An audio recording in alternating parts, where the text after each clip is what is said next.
Halo semua, apa kabar? Semoga masih semangat ya. Jangan ngantuk dulu. Kita bakal bawain prestasi yang pokoknya nggak bakal bosenin deh. Yoi, bener banget. Tapi sebelum kita masuk ke presentasi yang berat kali ini, alangkah baiknya kita kenalan dulu dong biar akrab. Karena kalau nggak kenal, gimana mau betah dengerin presentasi kita? Setuju banget Zi. Halo, aku Zio. Halo, aku Dava. Katanya sih aku orang yang paling rajin di kelompok ini. Tapi ya jangan dengar kata orang, nanti kalian nilai aja sendiri. Dan aku Gilbert Del Franco Siagia, sering dipanggil orang Gilbert. Dan NIM aku 240200217. Meskipun tadi kata Zio presentasi ini agak berat, tapi tenang aja, aku nggak akan membiarkan presentasi ini akan membosankan. Oke? Dan aku Alwi Aulia Harahap. Nah, udah kenalan semua kan? Sekarang kita bakal bahas yang berat-berat nih. Yang pertama, kita akan membahas pengertian dan jenis-jenis kualifikasi. Yang kedua, kenapa sih masalah HP itu buat pusing 7 keliling? Dan yang ketiga, kita akan membahas mengenai teori-teori kualifikasi. Dan menjadi biar lebih nyata, kita akan membahas suatu kasus. Dan yang pertama kali menjelaskan adalah bagian dari saya. Tunggu dulu, Wi. Tapi kami lapar lah, Wi. Kami mau makan keluar sebentar. Mau nitip nggak? Lama kali pun udah lapar aku ya lo yuk. Kerjaan yang bener ya, Wi. Kami nggak lama kok. Oke, kualifikasi adalah proses menyalin fakta sehari-hari ke dalam istilah hukum. Artinya, fakta yang terjadi dalam kehidupan nyata ditempatkan ke dalam kategori hukum tertentu agar bisa diberi solusi hukum. Dalam hukum perdata internasional, kualifikasi sangatlah penting karena hakim harus menentukan sistem hukum mana yang berlaku atas suatu perkara. Yang pertama ada kualifikasi fakta. Kualifikasi fakta adalah proses menentukan dan menempatkan fakta-fakta suatu peristiwa ke dalam kategori hukum tertentu. Hakim harus menguraikan fakta yang ada lalu memasukkannya ke dalam kotak hukum. Misalnya seperti waris, perkawinan, kontrak, ataupun perbuatan melawan hukum. Fungsinya seperti membantu hakim memahami inti masalah hukum dan suatu sengketa, menjadi dasar untuk menentukan hukum mana yang berlaku, lex fori atau lex causae, menghindari kesalahan penerapan hukum akibat salah menempatkan fakta. Dan yang kedua, ada kualifikasi ketentuan hukum. Kualifikasi ketentuan hukum adalah proses menggolongkan suatu aturan atau kaidah hukum ke dalam bidang hukum tertentu. Misalnya suatu aturan apakah termasuk hukum waris, hukum kontrak, atau hukum acara. Fungsinya adalah menentukan kategori hukum dari suatu aturan sehingga bisa ditentukan apakah ia termasuk substansial atau prosedural. Dan kemudian yang terakhir ada menjadi pedoman hakim dalam menunjuk sistem hukum yang harus berlaku. Dap, lanjutlah Dap. Nah, minum. Sedap pula kalian nanti. Kalau jalan dulu yang lanjut, aku nggak bisa makan di tanggung kali. Gitu. Udahlah, apa-apalah. Nah, tadi kita udah dengar penjelasan dari Alwi mengenai definisi kualifikasi secara umum. Baru dia juga menjelaskan udah tentang kualifikasi fakta sama kualifikasi hukum beserta fungsi-fungsinya. Nah, sekarang aku akan memberitahu nih kepada kita semua, kenapa sih kesannya semua permasalahan yang berkaitan tentang hukum perdata internasional itu buat sakit kepala. Nah, menurut Bayu Seto dalam bukunya, ia menjabarkan ada beberapa alasan yang membuat kenapa hal-hal yang berbau tentang hukum perdata internasional itu buat sakit kepala. Nah, yang pertama, hal-hal yang berbau dengan hukum perdata internasional itu seringkali menggunakan terminologi hukum yang sama tapi bermakna berbeda. Contoh, yang pertama itu salah satu katanya ada domisili. Di Indonesia sendiri, arti domisili itu adalah tempat tinggal kita sekarang. Di mana kita berada, itulah domisili kita. Nah, sedangkan kalau kita ke Inggris, arti dari domisili itu adalah di mana tempat kita aslinya berasal, di mana kita lahir. Nah, lalu yang kedua, Bayu Seto ada mengatakan bahwanya adanya konsep atau lembaga hukum tertentu yang diakui di satu tempat tapi tak diakui di satu tempat lain. Nah, lalu yang ketiga, adanya praktik menyelesaikan suatu perkara yang sama tapi dapat diselesaikan dengan sistem atau aturan hukum yang berbeda-beda. Nah, dalam hal ini sangat memungkinkan suatu peristiwa yang sebenarnya sama tapi diselesaikan dengan cara yang berbeda dan dengan sudut pandang yang berbeda. Contoh, ada seorang janda nih yang memperjuangkan sebidang tanah peninggalan suaminya. Kalau misalnya kasus ini kita bawa ke negara A, hakim negara A itu bisa aja memandang dan menyelesaikan kasus ini dengan harta warisan. Tapi dengan kasus yang sama jika kita bawa ke negara B, hakim negara B memandang dan menyelesaikan bahwasannya kasus ini masuk ke harta gonogini. Lalu yang keempat, Bayu Seto mengatakan adanya suatu keharusan untuk menemukan fakta-fakta yang berbeda guna menetapkan adanya satu peristiwa hukum yang terjadi. Dalam hal ini, kita harus lebih dari satu fakta-fakta untuk menetapkan apakah suatu peristiwa itu adalah peristiwa hukum atau tidak. Dan yang terakhir, Bayu Seto mengatakan, dalam sengketa hukum perdata internasional, guna mencapai suatu hasil atau status hukum yang sama dapat melalui proses atau prosedur yang berbeda-beda. Hal ini sama seperti yang tadi saya bilang, adanya praktik yang berbeda-beda untuk menyelesaikan satu permasalahan. Dap, cobalah Dap, aku udah lapar.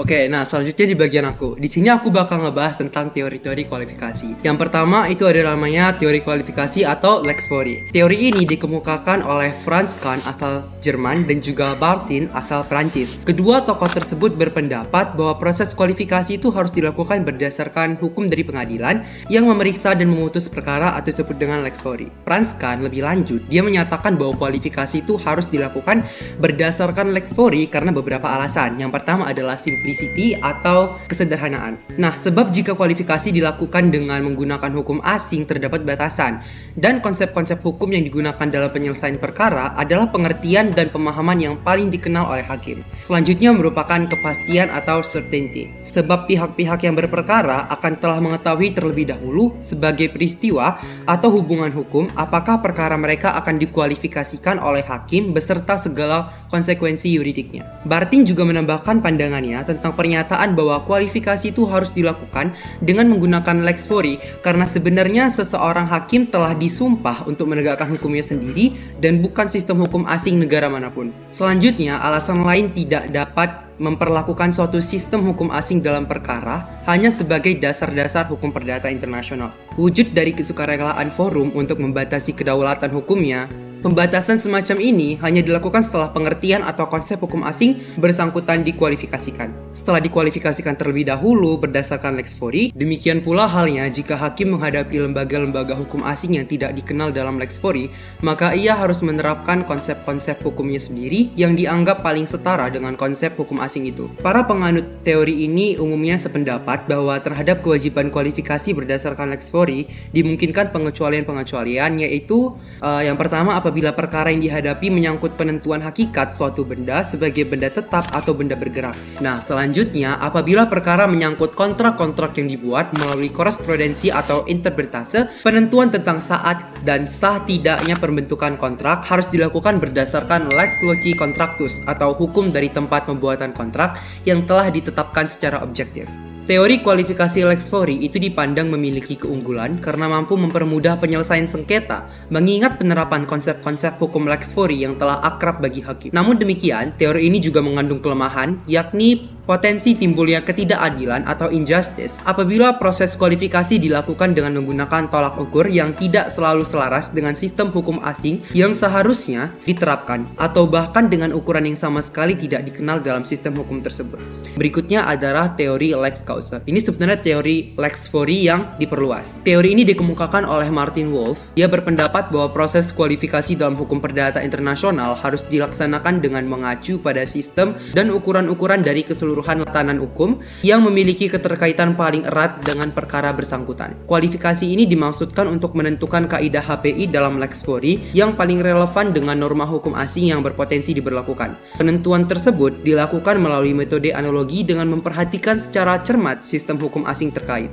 Apabila langkah tersebut masih belum memadai untuk menyelesaikan sengketa, maka kualifikasi dilakukan dengan kembali menggunakan Lex Fori. Hegel mengemukakan teori yang berangkat dari pemikiran bahwa setiap norma dalam hukum perdata internasional itu harus dipandang memiliki tujuan tertentu yang hendak dicapai. Oleh karena itu, sasaran yang ingin diwujudkan dalam HPI harus ditempatkan dalam kerangka kepentingan HPI yang meliputi yang pertama terwujudnya keadilan dalam hubungan pergaulan internasional, yang kedua tercapainya kepastian hukum dalam interaksi hukum lintas negara, yang ketiga pemeliharaan ketertiban dalam pergaulan internasional, dan yang terakhir terjaminnya kelancaran arus lalu lintas pergaulan internasional. Dengan demikian, penentuan proses kualifikasi tidak dapat ditetapkan secara a priori, melainkan harus dirumuskan kemudian setelah terlebih dahulu identifikasi kepentingan HPI yang hendak dilindungi oleh norma HPI yang bersangkutan. Cara terstruktur sebenarnya dapat dikemukakan bahwa mekanisme kualifikasi yang dianjurkan dalam berbagai teori hukum perdata internasional itu pada hakikatnya sejalan dengan perkembangan HPI modern, terutama yang menuntut fleksibilitas serta mempertahankan dinamika internasionalisasi dalam penerapannya. Pemikiran HPI modern itu cenderung tidak lagi memandang HPI semata sebagai kumpulan aturan atau a set of rules, melainkan sebagai suatu metode atau pendekatan atau semacam approach. Sebagai ilustrasi, the Restatement's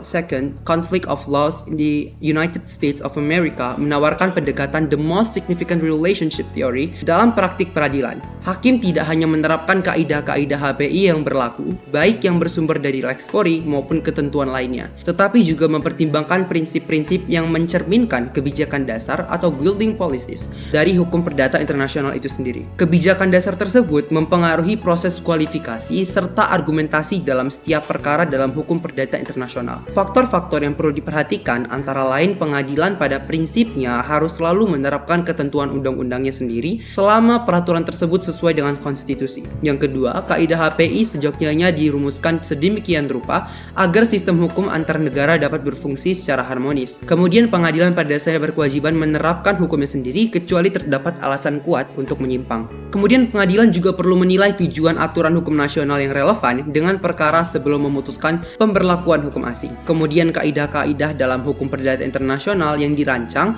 untuk menjamin kepastian hukum, prediktibilitas, serta keseragaman putusan. Kaidah-kaidah HPI juga perlu dirumuskan sedemikian rupa sehingga memungkinkan penerapan yang efektif dan tidak menimbulkan kesulitan teknis. Pengadilan juga harus berupaya menjamin terwujudnya keadilan dalam penyelesaian perkara secara individual. Prinsip-prinsip tersebut pada hakikatnya mencerminkan kepentingan yang hendak dilindungi oleh suatu norma oleh HPI tertentu. Oleh sebab itu, hakim dalam melakukan kualifikasi fakta pada perkara HPI perlu menimbang faktor-faktor kebijakan yang relevan. Namun pada kenyataannya, tidak semua faktor kebijakan harus dijadikan landasan dalam setiap pengambilan keputusan. Sebagaimana ditegaskan oleh Profesor Rees dalam keputusan mengenai persoalan pilihan hukum menjadi mudah ketika seluruh atau sebagian besar kebijakan hukum mengarah pada tujuan yang sama. Kesulitan itu muncul apabila kebijakan-kebijakan tersebut saling bertentangan. Tujuannya haruslah mengenali setiap faktor tersebut dan memberikan bobot yang proporsionalitas sesuai dengan konteks perkara.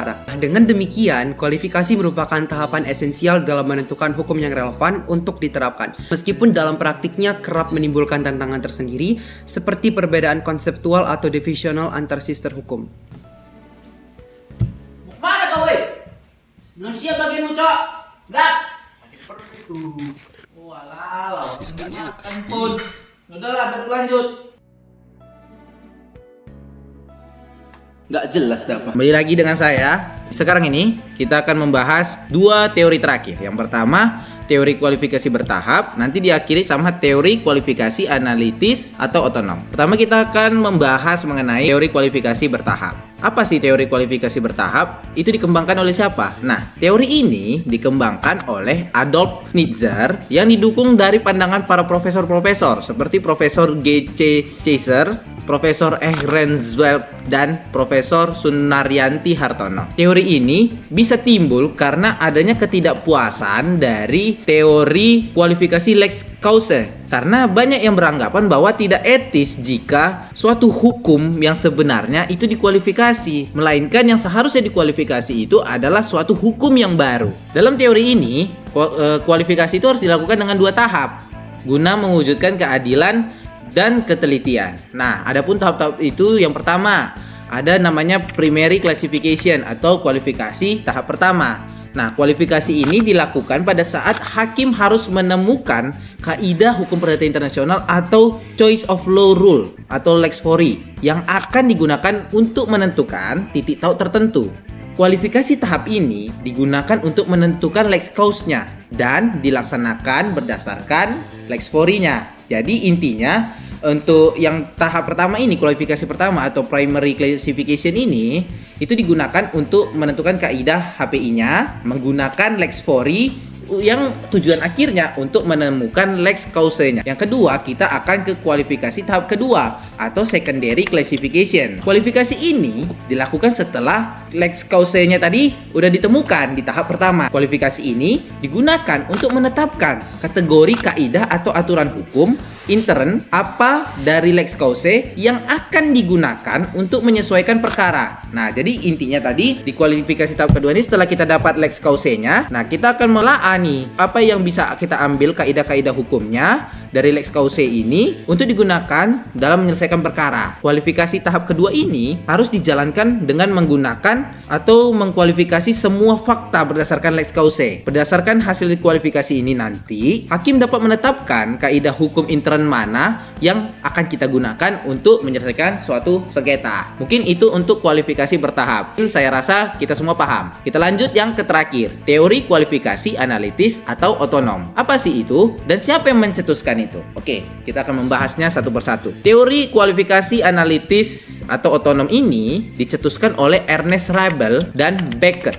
Teori ini pada umumnya atau pada dasarnya bertitik tolak dari penolakan terhadap asumsi bahwa yang melatar belakangi suatu kaidah HPI itu hanya hukum intern dari forum. Menurut para penganut teori ini, dalam tindakan kualifikasi terhadap sekumpulan fakta yang harus dilakukan secara terlepas dari kaitannya pada suatu sistem hukum lokal atau nasional tertentu, alias dia bersifat otonom. Jadi para penganut dari teori ini dia beranggapan bahwasannya dalam melakukan suatu tindakan kualifikasi hukum, suatu kualifikasi hukum baru itu harus terlepas dari hal-hal lainnya sehingga kualifikasi itu bersifat otonom. Dia bersifat berdiri sendiri. Artinya, berdasarkan teori ini, dalam hukum perdata internasional harus dikembangkan dari konsep-konsep hukum khas dan dapat berlaku secara umum serta mempunyai makna yang sama di seluruh dunia. Untuk mewujudkan hal itu, Rebel berpendapat harus digunakan beberapa metode perbandingan hukum dalam rangka membentuk pengertian hukum perdata internasional yang dapat diterima di mana saja kita berada. Tapi, untuk mewujudkan teori ini, ada beberapa hal yang menjadi penghambat perwujudannya. Apa yang menjadi penghambat itu? Menurut Rebel ada dua. Yang pertama, sangat sulit untuk menemukan dan merumuskan pengertian-pengertian hukum yang dapat dianggap sebagai pengertian yang berlaku secara umum. Yang kedua, hakim yang hendak menggunakan pola kualifikasi ini harus mengenal semua sistem hukum di dunia. Kan repot kan kalau seorang hakim dia harus mengetahui semua sistem hukum yang ada di dunia. Belum tentu seorang hakim itu paham dengan sistem hukum di negaranya. Ini malah dituntut seorang hakim untuk mengerti semua aturan hukum yang ada di dunia. Kan susah ya.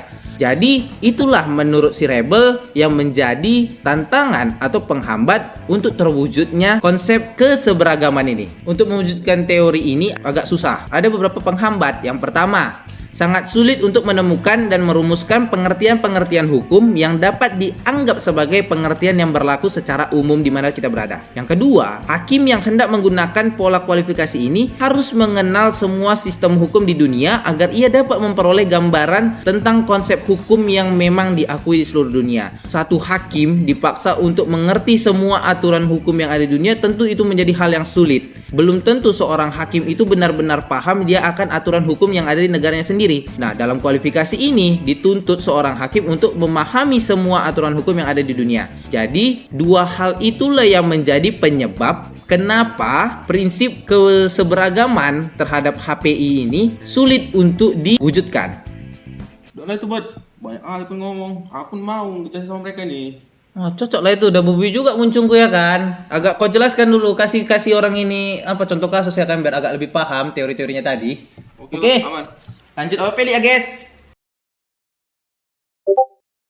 Pada presentasi ini, aku akan membahas mengenai kasus Rosa Anton dan almarhum Bartolo. Rosa Anton dan Bartolo ialah pasangan suami istri yang menikah dan berdomisili di Malta pada tahun 1870 pada saat masih jajahan Inggris yang memakai sistem hukum Kode Rohan. Setelah pernikahan, mereka pindah ke Aljazair yang masih merupakan jajahan Prancis. Mereka pindah ke sana dan berdomisili di sana serta menjadi warga negara Prancis. Dan di Aljazair, sang suami telah membeli sebidang tanah. Tetapi tidak lama dari itu, sang suami meninggal dan Rosa Anton menuntut hak pakai hasil seperempat dari bidang tanah yang dimiliki oleh almarhum suaminya. Dasar gugatan Rosa Anton. Rosa Anton mendasarkan gugatannya pada hukum Malta atau Kode Rohan yang memberikan hak kepada istri untuk mendapatkan seperempat hak pakai hasil bagian harta suami sebagai bagian dari rezim harta perkawinan atau matrimonial property rights. Menurut hukum Malta, hal ini merupakan matrimonial rights bukan hak waris. Lalu ada bantahan tergugat. Pihak tergugat berdalil bahwa persoalan ini adalah masalah waris atau succession, sehingga hukum yang berlaku adalah lex situs atau hukum Prancis atau Aljazair tempat tanah berada yang tidak memberikan hak waris kepada janda atas tanah suami. Selanjutnya, saya akan menjelaskan mengenai kronologi persidangan dan upaya hukum.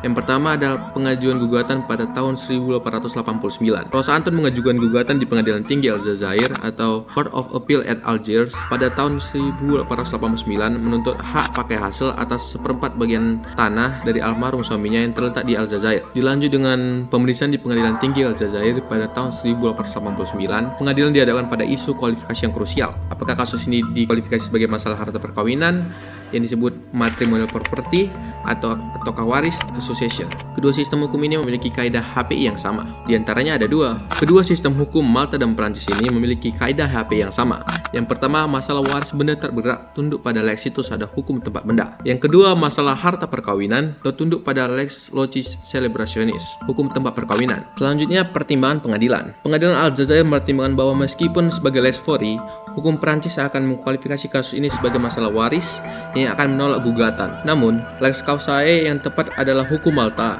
karena kaidah HPI kedua negara menuju ke hukum tempat perkawinan untuk masalah harta perkawinan. Yang keempat, keputusan pengadilan pada tahun 1889. Pengadilan memutuskan mengabulkan gugatan Rosa Anton dengan menerapkan kualifikasi lex causae. Pengadilan menentukan bahwa ada 3 poin pentingnya, yaitu yang pertama, hukum Malta sebagai lex causae yang berlaku. Yang kedua, menurut hukum Malta, hak pakai hasil janda diskualifikasi sebagai matrimonial rights. Dan yang ketiga, Rosa Anton berhak mendapatkan seperempat bagian dari bidang tanah.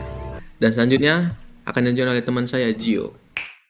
Oke, tadi Felix sudah menjelaskan bagaimana sih kronologi kasus dari Anton dengan Bartolo, dan di sini saya akan menjelaskan gimana sih kalau kasus ini kita bedah dengan teori-teori yang tadi sudah kita bahas sebelumnya. Pertama, bagaimana jika kasus ini kita bahas berdasarkan teori lex fori. Lex fori menyatakan bahwa kualifikasi harus dilakukan berdasarkan hukum material pengadilan yang mengadili. Dalam kasus ini, pengadilan Aljazair merupakan lex forinya karena cenderung mempertimbangkan hukum Prancis sebagai dasar awal untuk menentukan substansinya. Kenapa? Karena pertama, lokasi properti berada di wilayah kolonial Prancis. Maka dari itu, lex forinya adalah dengan menggunakan hukum Prancis. Namun, pengadilan tidak sepenuhnya menerapkan lex fori secara murni, melainkan hanya menggunakan lex fori sebagai tahap awal untuk mengidentifikasi hukuman yang relevan. Karena sebenarnya, lex fori memiliki kelemahan. Kelemahannya adalah terdapat potensi ketidakadilan jika tidak sesuai dengan hukum asing. Dalam kasus ini, hukum Malta. Dalam kasus ini, lex fori diterapkan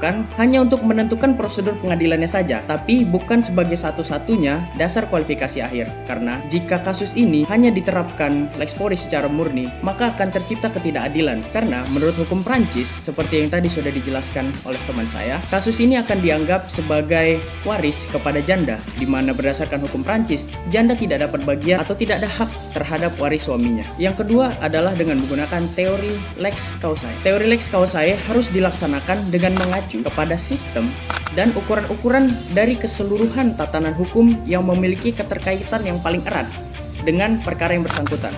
Dan pengadilan Aljazair menerapkan teori ini dengan cara mengklasifikasikan hak janda sebagai bagian dari harta perkawinan. Menurut hukum Malta, pengadilan Aljazair menerapkan teori ini dengan cara mengklasifikasikan hak janda di sini sebagai bagian dari harta perkawinan menurut hukum Malta dan bukan sebagai warisan menurut hukum Prancis. Kenapa hal ini dilakukan? Hal ini dilakukan untuk memastikan keadilan substantif yang selaras dengan fakta kasus lintas batas dengan mempertimbangkan sistem hukum keseluruhan yang paling erat kaitannya. Teori ini bertujuan untuk menghindari bias dari hukum lokal, dan dalam kasus ini lex causae jelas diterapkan sebagai dasar utama, mengakibatkan penerapan hukum Malta dan akhirnya pun gugatan dikabulkan. Karena jika tidak menerapkan hukum Malta, maka gugatan ini akan ditolak karena berdasarkan hukum Prancis, kasus ini digolongkan kepada hak waris, dan berdasarkan hukum Prancis tadi, janda tidak memiliki hak waris sehingga gugatan akan ditolak jika hanya menerapkan lex fori dari hukum Prancis. Ketiga, teori kualifikasi bertahap. Teori kualifikasi bertahap yang dikemukakan oleh Schnitzer membagi proses menjadi 2 tahap. Tahap pertama menggunakan lex fori seperti yang tadi sudah dilakukan untuk menemukan dasar hukum yang berlaku.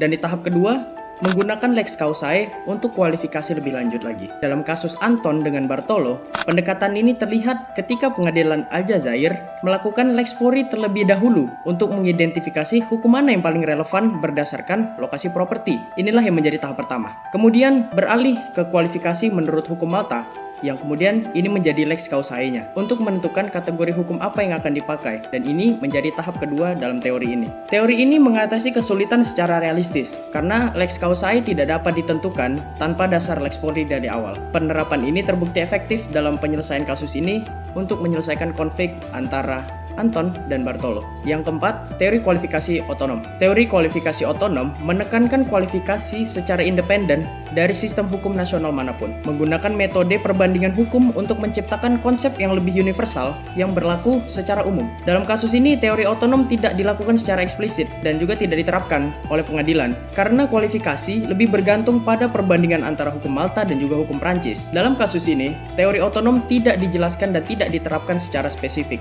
karena kualifikasi lebih bergantung pada perbandingan antara hukum Malta dan juga hukum Prancis secara spesifik, bukan pendekatan yang lebih secara universal. Tapi elemen-elemen perbandingannya tetap terlihat dalam upaya pengadilan untuk menemukan arti yang sama dari konsep harta perkawinan dan juga warisan di kedua sistem yang tadi. Teori ini bertujuan untuk membangun sistem kualifikasi yang otonom dan lebih universal lagi. Tetapi dalam praktik kasus ini penerapannya terbatas karena sulitnya untuk menyusun kualifikasi universal di tengah perbedaan sistem hukum. Yang terakhir adalah teori kualifikasi berdasarkan tujuan dari HPI. Teori ini menekankan kualifikasi yang bertujuan untuk mencapai tujuan objektif dari HPI, seperti keadilan internasional, kepastian hukum, dan penghindaran konflik antar yurisdiksi. Dalam kasus Anton dengan Bartolo ini, pengadilan menerapkan pendekatan ini dengan memilih hukum mana yang paling relevan, yang mana dalam kasus ini adalah dengan menggunakan hukum Malta, untuk memastikan kepercayaan pihak internasional terhadap sistem hukum sejalan dengan tujuan HPI untuk menyelesaikan sengketa lintas batas negara secara adil. Pendekatan ini didukung oleh prinsip bahwa kualifikasi harus memperhatikan hubungan hukum yang relevan dengan lokasi dan sifat harta, bukan hanya sekedar formalitas. Teori ini pun melengkapi lex causae dalam kasus ini dengan fokus pada pencapaian keadilan secara substantif. Nah, gimana? Udah siap? Udah. Nah, kayak mana weh? Udah paham semua kan sekarang tentang kualifikasi dalam HPI? Tadi kita udah jelaskan pengertiannya, jenis-jenisnya, sama teori-teorinya, sampai udah dijelaskan sama abang ini berkenaan tentang kasus yang ada di kualifikasi HPI. Nah, kami harap melalui penjelasan kami kali ini kita semua udah nggak bingung lagi tuh tentang apa sih kualifikasi dalam HPI. Nggak terasa kita udah di penghujung video ya. Tapi jangan ditutup dulu karena dia mau lewat nih. Kami dari kelompok 10 mengucapkan terima kasih. Bye bye.